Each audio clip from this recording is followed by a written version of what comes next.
So the topic today is obviously going to be about the crux of the parsha, which is Eliezer going to Haran to find Isaac a suitable shidduch, a suitable wife.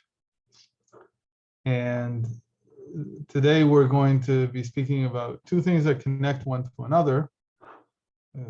And one of them is going to be from the Sfas Emes, from the Rebbe of Gur, from it's now, I guess, 3 generations ago. And the other one will be from, both of them are based on shiurim, on classes that Rev Ginsburg gave over the years. And the other one maybe as a promo, a little bit of a promo to keep you awake, or at least keep me awake. If you're in Israel, keep you awake. The second half will be about telepathy. So we'll speak about these two things. Always a topic that gets everybody interested, including me, hopefully. Okay, so without much ado, we'll switch to the Sfas Emes.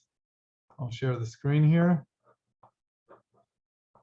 I don't have a translation, unfortunately, but let's see what it says here.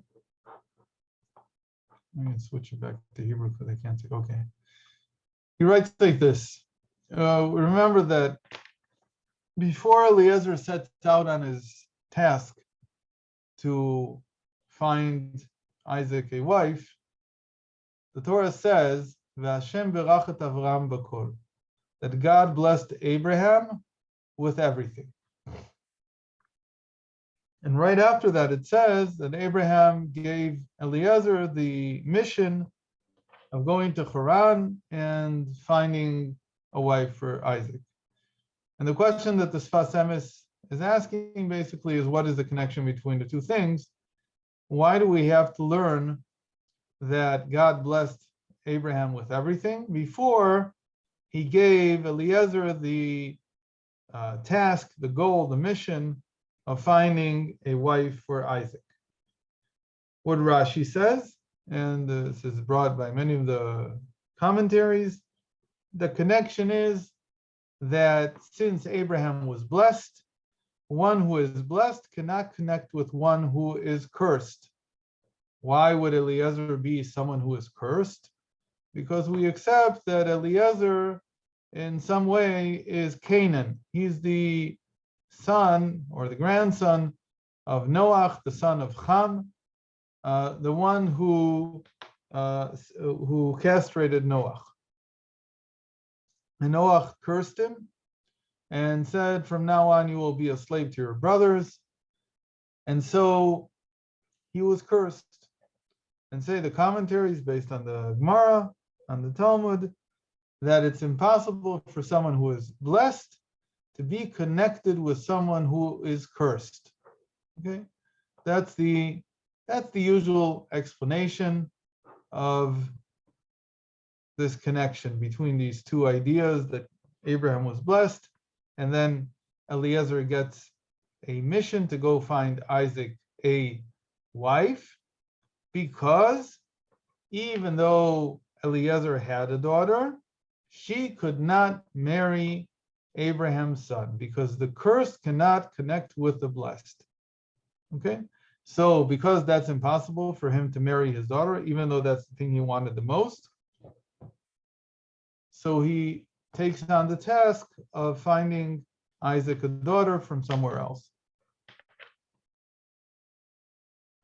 So says the Sfas Emes, "Higdim ze lishlichut ha'eved, lefi pshuto kevan she'izkiro be'orcho." So he says, what we just said, the pshat is that because Abraham was blessed, he could not connect with someone who was cursed. But it's a little bit more complex than that, says the Sfas Emes. Ve'emet. The truth is like this. It's important to know that Eliezer was the first person in the world to use the word truth. Emes. in his words to Rivka's parents. He says, "Vinei emet nachon hadavar," that it's true. How do I know that it's true? Because she fulfilled the sign. Rivka fulfilled the sign that Eliezer said, the first girl who comes down and says, "I'll give you to drink and I'll give your camels to drink also." She's the one who God is destined for my master's son. In any case, Vayemet. And the truth is, says the Sfas Emes, ki ba katuv leodia ki kol hashvua haya ba'avu ki nitbarech bakol. Says it's not so simple. Imagine that here you have the most dedicated servant who does everything. It says he's called Damesek Eliezer. He's not just called Eliezer. He's not just your servant. He's called Damesek. And Damesek, say the sages, is an acronym that means Dole u'mashke torato le'acherim, meaning he takes Abraham's teachings and he teaches them to everyone that he meets. He's the most dedicated. He's not just serving Abraham in terms of taking care of what Abraham needs. He is the greatest disciple that Abraham has. He's his right hand, and he's the one who disseminates Abraham's teachings to the world. If you want, he's like Abraham's emissary. He's his shaliach, like the Rebbe had shluchim. Where the Rebbe couldn't reach, he sent someone else to come and bring his teachings to the rest of the world. That's the level that Eliezer is at. So how could it possibly be that Abraham is reluctant to have his son marry Eliezer's daughter? You couldn't think of something more correct, powerful, exactly the right shidduch. Who is more dedicated to Abraham in the world than Eliezer? And certainly if you've ever seen families of real Hasidim, and Eliezer, in spite of being from a problematic background, he's Abraham's greatest Chassid, he's his greatest follower. And certainly his household revolves around Abraham. Every day he comes home and he tells everyone at home, this is what Abraham said today. And it's holy for him. And it's the way that a chassid is, the way that a disciple is. So his daughter is certainly the woman or girl who grew up knowing that Abraham is a man of God and everything that he says is correct. So who would be a more fitting bride for Abraham's son than Eliezer's daughter? It's almost impossible to imagine that Abraham could even imagine that there could be someone better. He says it's not so simple. Says the Sfas Emes. It's not so simple. What did Abraham do when he gave Eliezer the mission? He told him to swear to him that he would go to Haran and bring back a woman from Abraham's family. Meaning, in other words, Eliezer is now going to swear that he won't take his own daughter and offer her to Isaac. Why is this? Why does Abraham need to make Eliezer swear? And he doesn't, it's not just a regular oath, a vow. He makes him take a vow in the name of God. Why? What's the big deal? Either you trust him or you don't trust him. So says the Sfas Emes, it's not what you think. The reason that he did this vow, he needed to tell Eliezer, look, I know there's no one better suited than you are. I realize all of this. But there's a principle that says that that which is blessed should not mix with that which is cursed. And I want you to know that if it was up to me, then you're my first choice. But this is a principle that comes from God.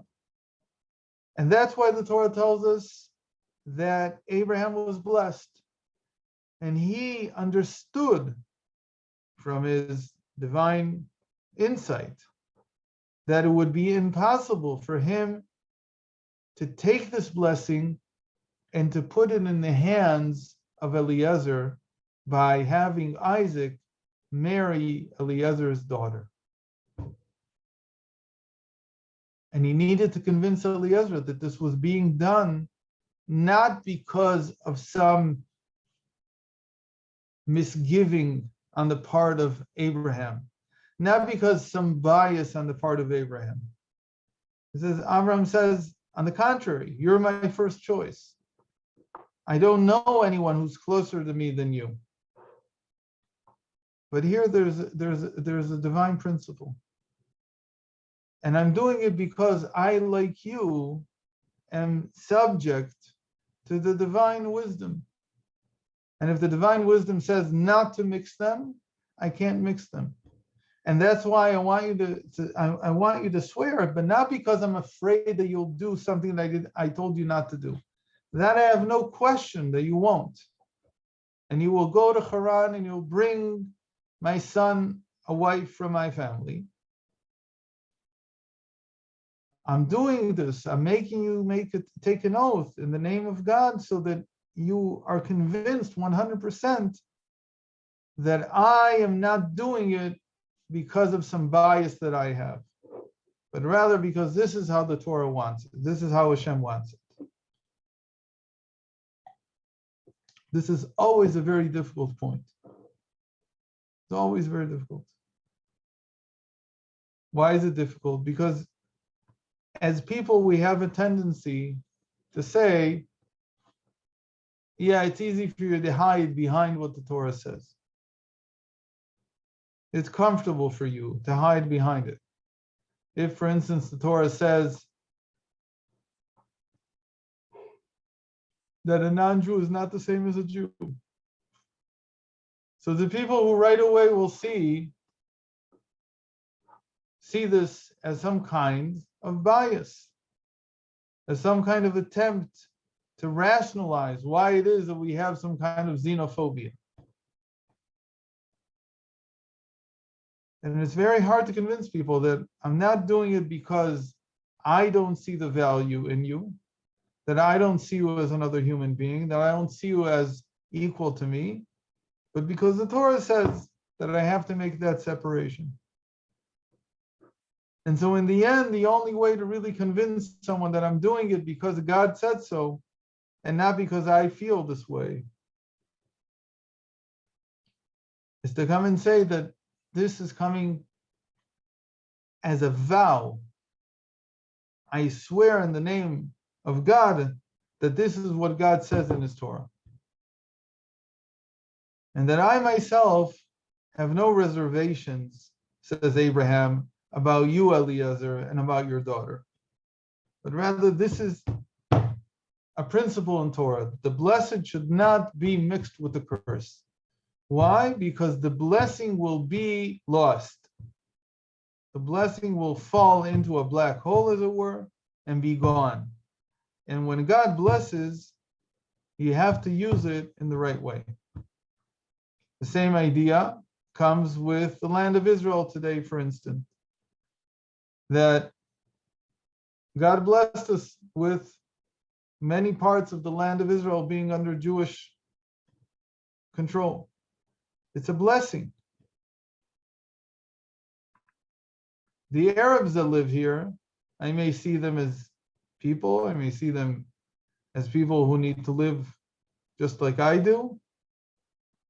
But in the end, I have to say very clearly, as much as I care for you, as much as I would be interested in everything being equally distributed, God says no. And like Sarah said, in last week's Parsha, the Parsha we read 3 days ago. Lo yirash ben ha'ama hazeh im bni Yitzchak. You can't inherit the land together with us. Many, many reasons for it, but in the end, it's a divine decree. And that is always the strongest and most difficult point of contention. So it explains the Sfas Emes, as we'll see in a moment, that when it's really done because God said so, it sounds different. So let's see. אם כי גוף העניין לשמור עצמו מהתחברות הרשעים, הוא גם כן לשם מצווה. He says, even though there's a commandment not to mix with the wicked, there is such a thing. Of course, it's not a measure of Chassidus, but it's a measure that appears in the Torah that someone who is righteous should not mix with the wicked. In Chassidus, it's the opposite, right? That the more righteous you are, the more you can mix with those people who are the most distant. אבל אברהם אבינו עליו השלום לא היו כל מעשיו לגרמי כלל, רק לשם השם. But Avram, all his actions were all for the purpose of serving Hashem, serving God, and not for his own self-interest, for his own benefit. וכיוון שידע כי ברכת השם אצלו, because he knew that God had blessed him, שמר אותה ברכה. He kept the blessing. יברכך השם וישמרך. That Hashem should bless you and he should keep you. Because the blessing needs to be kept. It needs to be guarded. And the way that you guard the blessing, he says here, is by not giving it over to the one who's cursed, to a person who's cursed. וזהו שכתוב והשביעך בהשם אלוקי השמיים, and that's why in the oath that he made Eliezer take, he said, Abraham said to Eliezer, I will make you take an oath in the name of God, the God of the heavens. פירוש שהוא לכבודו יתברך בלבד. And in the end, the reason I'm doing this is only for the honor of God, to keep the blessing, to protect the blessing, to safeguard it. וכמו כן הגיד העבד אחר כך, והשם ברך וישביעני אדוני. And then Eliezer repeats it all when he meets Lavan and Bethuel, the family of Rivka. He says, indeed, God has blessed my master with everything, and he made me take an oath that I would bring him his son, a daughter from Haran, from his own family. Okay? This is all a precursor to what we're now going to talk about, which is telepathy. Eliezer did something amazing here. First of all, he believed Abraham. Abraham was just as amazing in the sense that he was able to show, and this is what we're going to talk about. He was able to demonstrate to Eliezer that the reason that he's doing what he's doing, that he's asking him to take a wife from somewhere else and not his own daughter, is only because God told him that this is the way it should be, and not because Abraham has any kind of self-interest. And he was able to convince him.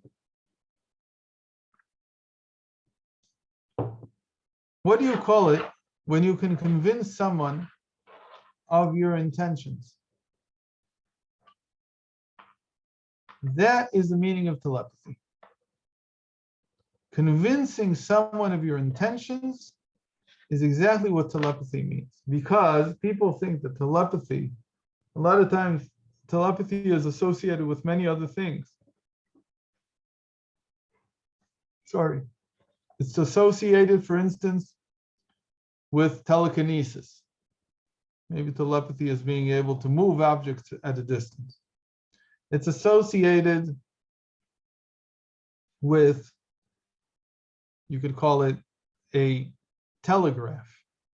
Telegraph would mean that I'm in one place and my words are being heard somewhere else. So sometimes telepathy is understood as the ability to speak into someone's head from a distance without actually voicing words. But the literal meaning of telepathy is tele and pathos. Tele in Greek means at a distance, and pathos means, like you hear it, passion, meaning emotions. And so telepathy literally means the ability to cast our emotions afar, meaning that what I'm feeling inside can be felt by others. That's what telepathy really means. It means being able to express our feelings in such a way that the person who is the recipient feels this, and he feels the honesty and the genuine nature of what we're expressing. That it's not some kind of facade. We're not playing games. This is really the way that we feel. So Abraham was able to make Eliezer understand, and Eliezer accepted it, that he's coming from a place of clean and pure feeling about Eliezer, and that's not the reason why he doesn't want Isaac to marry Eliezer's daughter. So that was the first instance of telepathy. But the amazing thing is that because Eliezer was willing to accept this, he himself received the same gift, and he actually went one notch up higher, that we'll explain in a moment. So again, telepathy is one of the most important psychological topics.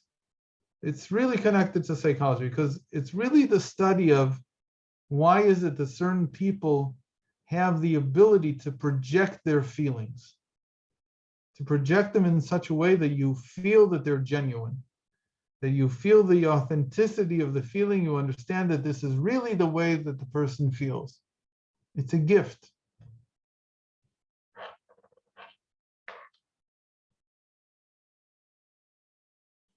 So what allows this to happen? That's going to be our topic. To understand this,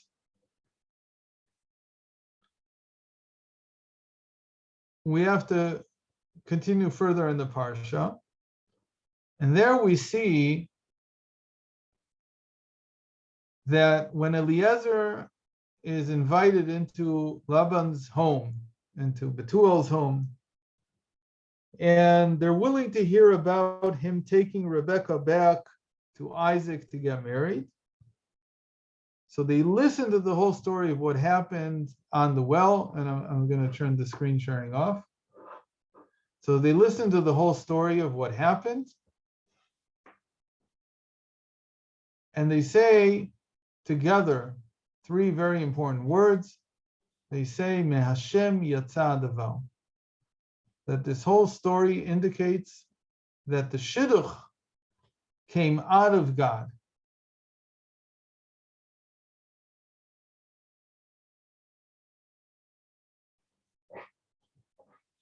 What does that mean? Why did they say that together? It means that they felt right away that Eliezer's words were sincere. Just like we just said it now about Abraham. In the same way that Eliezer felt Abraham's sincerity and his honesty, they also, even though they were very wicked people and they had no interest, in letting Rivka leave and become the wife of Isaac, they suddenly felt, and it says, contrary to their emotions, they had to admit that this came out of God, that this whole shidduch came from God. It convinced them at some level. But the other way of explaining this is that this was telepathy. That the same thing that Abraham had been able to do for Eliezer, to convince him of the sincerity of his actions, Eliezer was then able to mimic and do for Rivka's family, convincing them that his intentions were good and that they should send Rivka with him to marry Isaac. Now the question is, how did he do this? How did Abraham do this? What's the secret behind this type of telepathy? If I had to give a title to this class, I would call it How to Influence People and Gain Friends, right? Because in the end, that's what it's talking about, that I'm going to be able to convince people that what I'm saying is true. They'll feel my sincerity, they'll understand that I'm an honest person, and they'll want to become friends. So how do you do this? How do you actually do this? So the secret, the way that Rabbi Ginsburg explained it when he explained it, I think it was about 20 years ago when I first heard it, was that Me'Hashem Yatza Davar, that this entire episode came from God, which Betuel and Laban and the whole family there said spontaneously. Those three words equal the value of Chashmal, 378. Chashmal is a special word, appears only 3 times in the Bible, all in the book of Ezekiel, in the 1st chapter, in the 9th chapter, in the 8th chapter. And it literally means, the way it's explained today, is that it means electricity, or electrum, as it was translated in the translations of the Bible into Greek. Electrum. And what was this electrum? It was a stone that gave off radiation, this type of amber. And that radiation was considered to be electrum, and it turns out that it's not so far from what we call electricity today. It's in the same ballpark of electromagnetic radiation. But in Chassidus and in Kabbalah, Chashmal means something else. What does it mean? It means as we say, that there are angels called Chashmalim. There are angels called electrums, if you want. And they're called by this name because this word is a composite word. It means 2 things, chash and mal, silence and speech.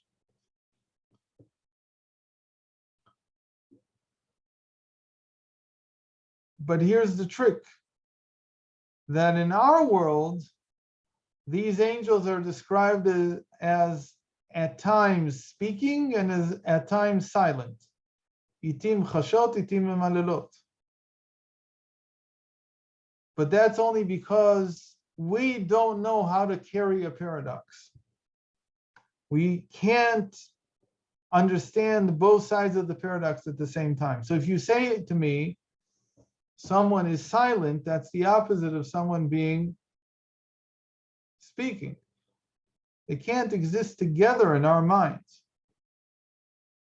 But what would it mean if they did exist together? And before God, they do exist together. In the world of emanation, they already exist together. So it would mean that silence is speaking, or speech is silent.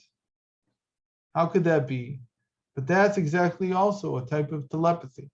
Except here, what's being used is not just recognition. It's not just thought, as we'll see it, we'll explain it much more in a moment, in more detail. But it's rather that the thought of the person is now being projected into the thinking of the person that is going to receive the telepathy. So if I'm thinking something, I understand something, I can project it to someone else. And in the other person, it will appear in their thoughts. So that's already not just telepathy. That's already higher than telepathy. Because telepathy, as we explained, is just expressing the emotions. Here, it's the ability to even express what's in my mind. Can I silently project it to someone else without them even knowing, maybe, that I'm projecting it? So that's what it means, Me'Hashem yatsa davar equals chashmal. That when Rivka's family admitted, in spite of themselves, that this was a godly decree that Rivka should marry Isaac, that was as if Eliezer had transplanted his thoughts into their minds. And they had to admit, yes, this is from God. Because who was the one who was convinced it was from God? It was Eliezer. And now he's able to convince Rivka's family of the same thing, even though, again, what they wanted to do was just to milk him dry, take all the gifts that he had, all the wealth that he had, and eventually send him back without anything. What Eliezer did here is not very different from like an old Jedi mind trick, that you can cause someone to do something in spite of themselves. And that's what happened. They had to answer Amen to what Eliezer was saying. They had to agree that Rivka's place was to go back with Eliezer, all in spite of themselves. So this is like the transplantation of a thought into someone else's mind. That's what Eliezer did. How is this done? How can every person achieve this? At some level, we all need clout, not a cloud, but a clout. And clout is basically this measure of sincerity and, I would say, projective power to influence other people. It's an essential part of our psychology. We all use it at some level or another, or at least we all try to use it. When we talk to our children, we try to use this clout as a parent to convince them that what we're saying is true. And it's in their best interest to listen to it. So why are we not heard? Why is it that they don't believe us? Why is it that they can't accept what we say? The same reason that Avram, says the Sfas Emes, had to start from a point where nothing that I'm doing is for me. It's not ligalme. It's not for me. It's a great question somebody just asked. We have telepathy, empathy, sympathy, and compassion. So the differences, of course, are that telepathy, and to a certain degree, empathy and sympathy, but telepathy really is the one that we're talking about, is the one that acts at a distance. Empathy, sympathy, and compassion, there has to be some connection. There has to be some physical connection between the two that are in this relationship, in an empathic or sympathetic relationship. Compassion is not anything like any of these other ones because it's not necessarily the transfer of a feeling. It's rather how I act. So I'm acting with compassion. And it doesn't necessarily mean that the other person is going to feel that I am compassionate. Could be that he doesn't.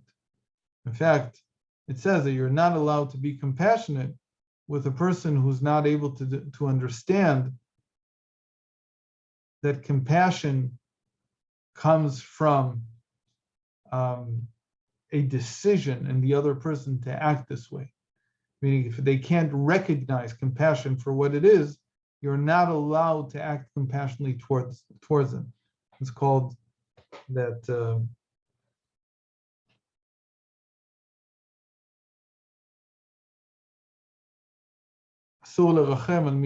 that we can't have compassion on someone who doesn't have consciousness, meaning he's not conscious of the value of compassion, because that type of person will only hurt them.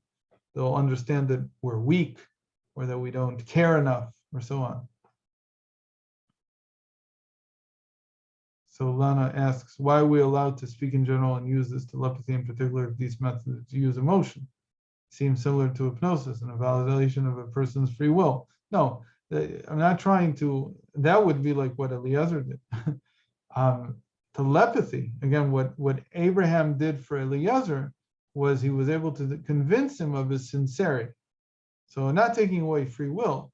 I'm just demonstrating in a way that the other person can understand that really this is how I need to act, not show that my feelings are sincere towards them. And it's only because I need to act this way that I'm doing this.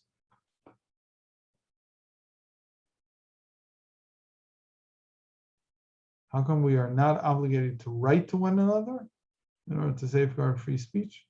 Not sure what that means, but maybe we'll save this for later. So how does this all work? How do you actually do this? So it's a three-stage process, because Chashmal, and by the Baal Shem Tov, is a three-stage process of submission, separation, and sweetening. So the submission is easy to understand right away. You have to purify yourself. You have to submit the ego.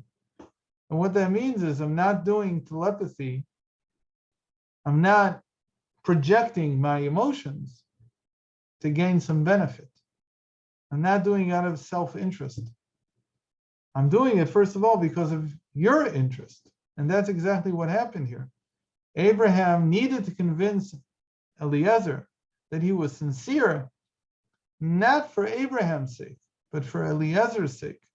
Because imagine that Eliezer would not have been convinced that Abraham was sincere. He would have lost the transformation that he went through by doing what Abraham said, because he became blessed thanks to this whole act. As it says, the Laban said to him, Bo beruch Hashem, come, he was blessed by God. Laban recognizes that Eliezer, who until now was cursed, is now blessed. And it has to be Laban, right? Because somebody who is a righteous person would see Eliezer and say, oh, you're a blessed person. We wouldn't know whether it was under the influence of his being righteous, or it really was that Eliezer had changed and he was now blessed. But it's more than that, because Eliezer is the first person in the world to bless God, to actually bless him. And so this all proves that Eliezer went through a tremendous transformation thanks to what Abraham did. And that's the real function of telepathy. It should be the real function, that it's not for me. It's not done out of self-interest. It's done to help the other side, the other person. That's really what it means. So telepathy is not just the transfer of some emotions. It's first and foremost the transfer of love. That's the passion, that's the feeling that's transferred immediately. That it's all done out of love and out of caring for the other person. It's not telepathy in order to gain some advantage. I'm not doing it in order to gain some clout somewhere and to have, some protection, some nepotism towards me. I'm doing it really to help the other individual.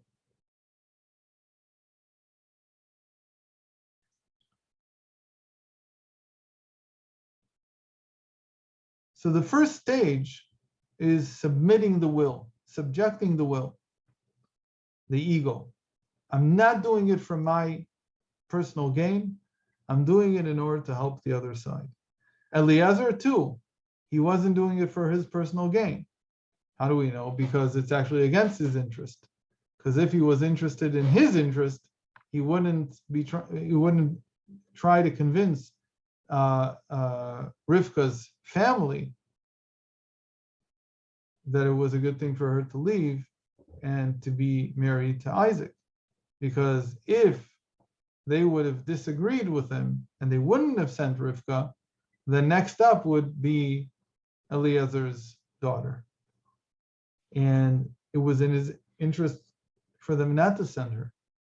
So the fact that he acted against his self-interest, that was a submission by Eliezer. What does the separation mean? Separation is already a higher level. You could say that the submission here is a preparatory stage. Sometimes it's even called purifying the thought. We'll see in a moment why. But your thoughts have to be pure, that you have to really be doing things for God's sake and not for your own. By the way, I speak about this a lot in every opportunity that I get. And I say that one of the reasons why I think that it was impossible to talk about the seven Noach, the universal laws, before our current age was because as long as the Jewish people were dependent on non-Jews, you couldn't know why are they suddenly being nice and telling you, oh, there's these universal laws that are for everyone. It has to be that there's no self-interest for us, that we don't stand to gain from it. We're okay as it is. At some level, when we're heard on these topics, the people who hear it need to be convinced that we're not doing it for our benefit. It's not that we're talking to people and telling them you should keep these universal laws because we get brownie points for it. No, we don't get anything for it. Who's it for? It's really for you. And a non-Jew won't be convinced if I'm taking any kind of payment for the Torah that I'm teaching. It has to be done out of pure compassion, out of pure need or feeling that we should be sharing the Torah with everybody, and not because we stand to gain something from it. So in a certain sense, this could never have happened before Jews had the ability to be independent, at least at some level, and not need the favors of the nations, because they have to be convinced that what we're teaching here is for their benefit, not because I'll benefit something. There is a fringe benefit for Jews when we talk about this openly, and it's what it means is that if a non-Jew has Jewish friends, and they'll see that this non-Jew is learning Torah very seriously, that's what will bring the 80% of the Jews who are not observant yet back to Judaism. The moment that they see that there are non-Jews who are serious about it, and they keep telling them, "What, you're Jewish and you don't know Torah? How could you miss the greatest gift that God has given you?" But they first and foremost have to be convinced that Eliezer wasn't doing it for his own benefit. Abraham wasn't doing it for his own benefit. That's the submission. That's the submitting the ego part. Yes, it's true. Toby says that it was impossible for him to marry his daughter to Isaac because he wasn't blessed. And by accepting what Abraham said to him, he became blessed. Right? But by accepting it, he also couldn't marry his daughter to Isaac either, because by accepting it, he by definition, he already took Rebecca. It was part of the fulfillment of his becoming blessed that didn't allow him anymore to offer his own daughter. Okay, what's the separation? The separation is very interesting here. The separation really means, and now here we got to get technical. To understand the separation, I have to explain now the whole system. That there are many, many levels of telepathy, not just sharing feelings. You could also share thoughts, but it's a higher level. So let me explain how that works. In Chassidus, we discuss 5 different levels of the psyche. Right? So one way of saying that is nefesh, ruach, neshama, chaya, yichida, the psyche, the spirit, the soul, the living one, and the singular one. That's one way of describing it. The other way that we describe, especially when we're talking about psychology, is that we say the 3 lower levels are what we call the garments of the soul. And those are thought, speech, and action, or from below to above, action, speech, and thought.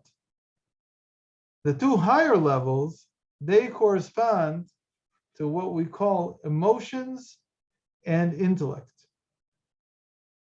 Now notice that thinking is not the same as intellect. That's a common supposition that people make, which is not true. You can think stupid thoughts.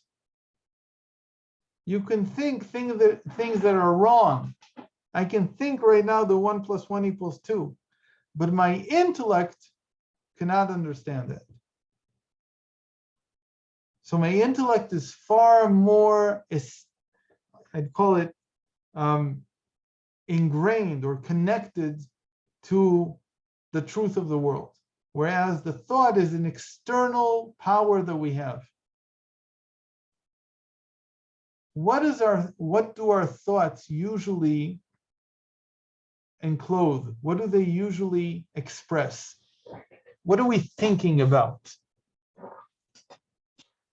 So normally a person, theoretically at least, is thinking about their intellect. Or I'll say it better. Normally we're thinking about nothing. So the thought is just thinking itself. So that's like the thought acting as a garment for itself.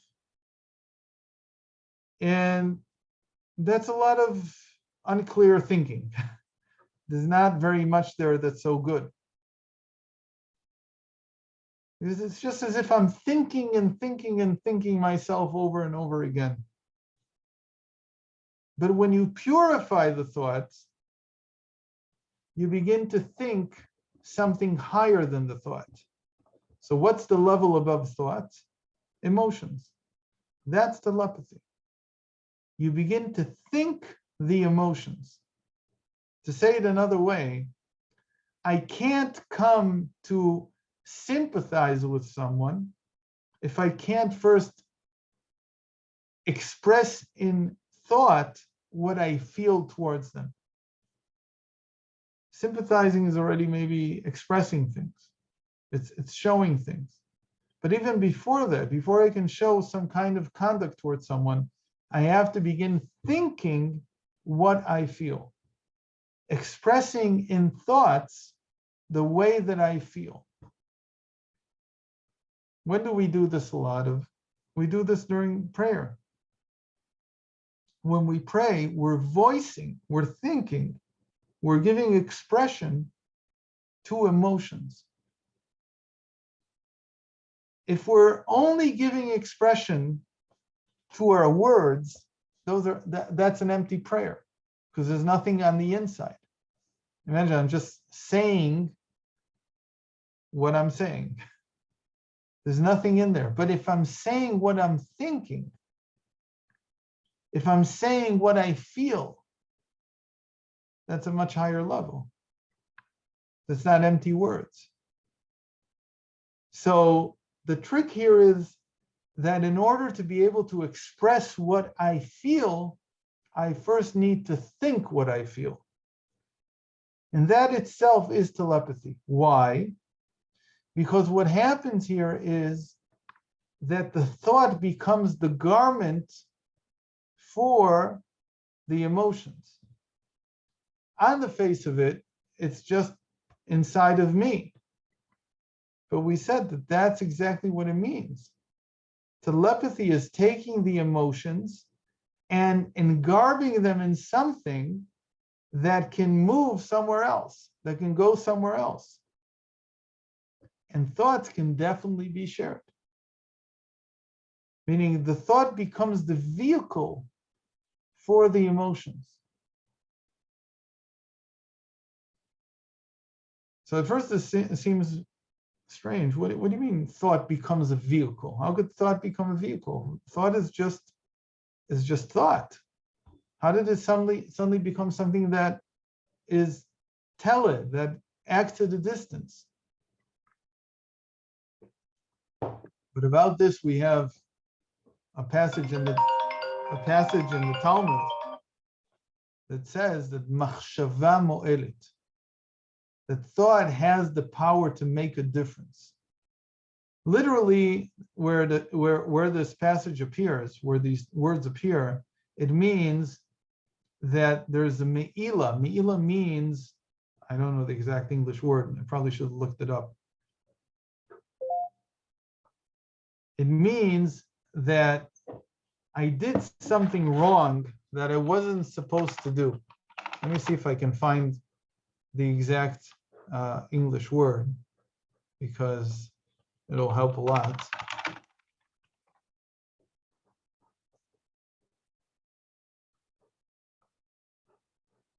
Thankfully, there is an English translation. Okay, so here Rav Steinsaltz translated it as thought is effective, but that's already taking the non-literal meaning. It really means that thought is effective, first of all, not just in the sense of being effective. Yeah, you know what? Forget about the literal meaning. I'm not going to find the word right now, so it doesn't really matter. It's when you were in the Beis Hamikdash, when you were in the temple, and the Kohen thought that he would eat the sacrifice at a time when it's not allowed. That's called me'ilah. You're using something that's sanctified in a way that shouldn't be sanctified. So usually it's only if you did an act. But the Talmud says, even if you just think about it, then you've already caused this sacrilege, if you want, of the sanctified sacrifice. But the way that it appears in this other passage in the Talmud literally means that thought has effect. It affects things. It's not just something between you and yourself. And there's many, many stories that the moment that a person subtracts the ego, then the thought affects. It has an effect on a distance, on other people.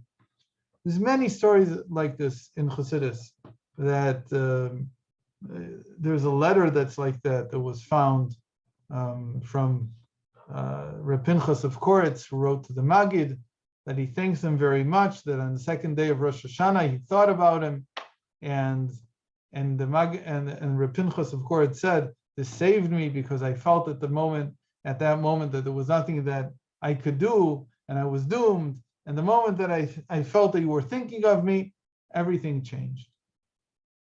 So thought is not just, we talked a little bit about this, I think, last week, that the mind, I didn't talk about it in this class, but I talked about it last week in the morning class, that the mind is like a receptor for things that are happening above.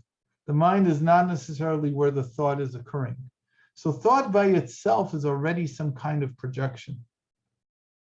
All the more so than when I think without my self-interest in mind, I clean the thought, then thought becomes effective at a distance. So that's thought going up to emotion. The thought can express emotions to someone else, and we said that Abraham did that for Eliezer, and Eliezer was able to do that to Rebecca's family. But then there's a third level, which is called the sweetening here. And the sweetening is when the thought, the power of thought, which is a garment of the soul, becomes the garment of the intellect. That's even much higher. Now, this is surprising at first, because we usually think that, what are we thinking about if we're not thinking about what we understand? But how much contemplation, how much self-reflection do people do every day on that? It's not very common. By most people, it doesn't even exist. They spend very little time thinking about what they understand. But that's the essence of isbonenus, what we call meditation. Meditation is to fill the thought with what I understand. This is something that's also done during prayer. When we say, I see this all the time on Facebook now, sending you prayers. What do you mean sending you prayers? How are you sending me prayers? People say that all the time now. What in the world does that mean? It means that I'm using my speech to express either my feelings or my thoughts. I'm taking my speech and I'm using it to express something. So when I say, I'm sending you my prayers, the prayer is like an emotion. And just as thought can enclose the emotion, that's telepathy, then words, speech, which is the second garment of the soul, also rises up after the thought. It follows it. And when the thought reached the intellect, then the speech reaches the emotions. Because they rise together. Everything rises as one. So the three lower garments, when they start moving up, so thought at first becomes the garment of emotion. Then it becomes, in the sweetening stage, it becomes the garment of intellect. At the same time, speech moved up one notch. It became the garment of thought. What does that mean? That I'm able to express what I am thinking. It doesn't necessarily mean that I can express what I understand yet, but it means that I can express what I'm thinking. And so people say, I'm thinking aloud. And thinking aloud is a technique that we use to think more clearly. When you're able to say what you think, it helps you vocalize your thought process. It doesn't necessarily mean that you're thinking something very deep. It could be that you're not considering some understanding that you have. It's not some intellect that you have, but I'm able to express what I'm thinking. At the second stage, the speech goes up to emotions. And then you project, using your speech, how you feel. That's like I'm sending you prayers. I'm sending you my heartfelt feelings through the words that I'm now expressing to you. That's what people mean. They don't really mean that they can project the prayer, because maybe they do, but I think that most people don't see it that way. That's not what they mean. They don't mean that I'm somehow now closing my eyes and I'm seeing my prayers go from where I am here and reaching you where you are somewhere else. I don't think that that's what most people mean. What they mean to say is, by saying this, I'm sending you my prayers. I'm praying and I'm expressing it. Meaning my prayer is my emotions. Avodah shebalev, the work of the emotions, the work of the heart, the toil of the heart, to feel a certain way. And I'm expressing it to you.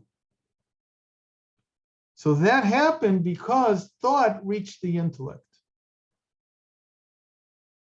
If you really want the words to express the emotion, then your thought has to become a garment for the intellect. Now, what happened to action? Action was the lowest garment. So at first, action went up to speech. What would it mean that action went up to speech? Action became the garment of speech. So that's what we call that Amar Malka Akar Tura. It's a saying in the Talmud, and it means that when the king speaks, the mountain is moved. That the king has the power of action in his words. There are words that animate and there are words that don't. So basically what he's saying here is that I'm saying words, but they're translated into action, meaning they're received with a garment of action. They make the person motivated to actually go and move and do something. Why does a king have that? Because you could almost say that being a king literally means taking the garment of action and pushing it up constantly into the speech, into the power of speech. And so the action becomes a garment for the speech. And so every time he says something, it's almost like he did something. And that's the way it's felt by others. At the second level, the action went all the way up to thought. What's that called? That's called telekinesis. That if I can now think that this pencil is now going to move, right? I'm going to put it here and it's just going to stand there. I can't do it because I don't know how to do that. Then that's the action becoming a garment for my thoughts. My thoughts then act. They actually act in the same way that my speech acted before on people. It motivated people to do something. So my thought motivates objects or people to act. I don't even need to express it. I don't even need to say it. So all of this happened because of what Abraham showed Eliezer, and because Eliezer was willing to accept it. That Abraham was really doing what he was doing, not because of a bias against Eliezer, but because this was the divine principle that he had to follow. And so he too became blessed and was able to do one of these things, which is to make them, Rebecca's family, also be convinced of the sincerity of his emotions. And he did it through thought. He didn't do it through speech.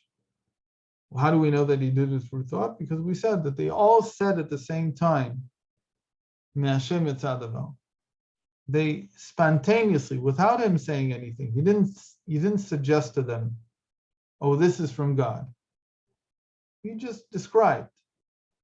And they filled in the conclusion spontaneously and said, we see that everything you just described, from God this came out.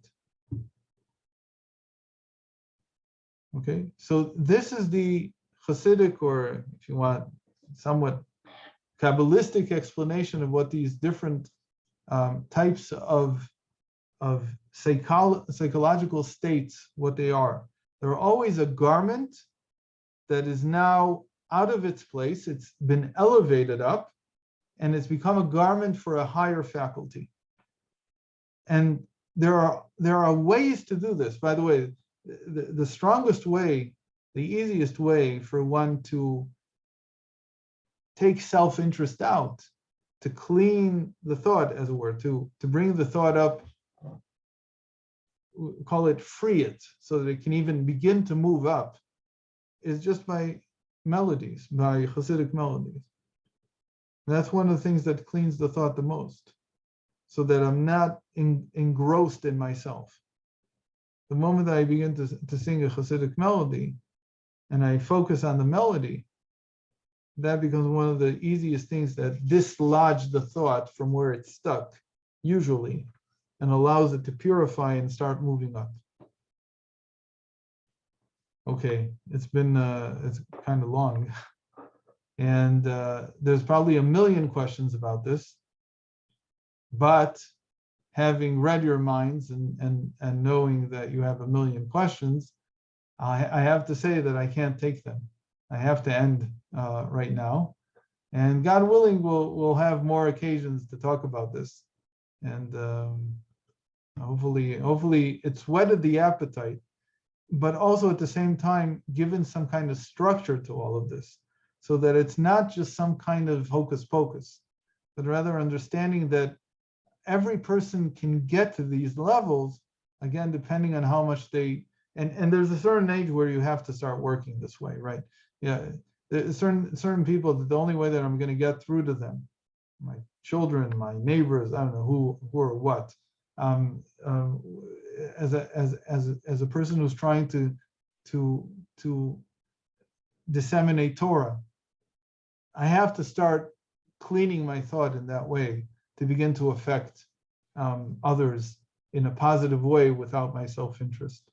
So God willing, we'll have other opportunities to talk about this, and we'll end this time without questions because I really need to go.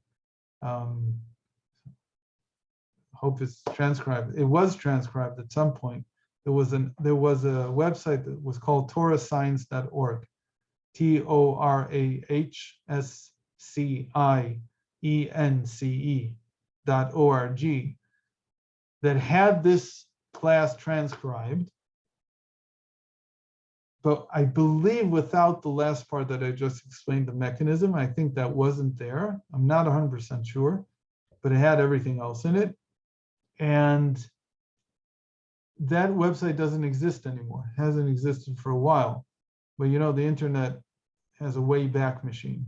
So you can go to www.archive.org and you can look for it and you'll probably find it. And if you don't, then hopefully by next week I'll find the link and I'll be able to send it to everyone. So thanks a lot for joining. And sorry for the short presentation without any questions. And I hope to see you next week. And take care, everybody, and feel well and feel good and do good things. Bye.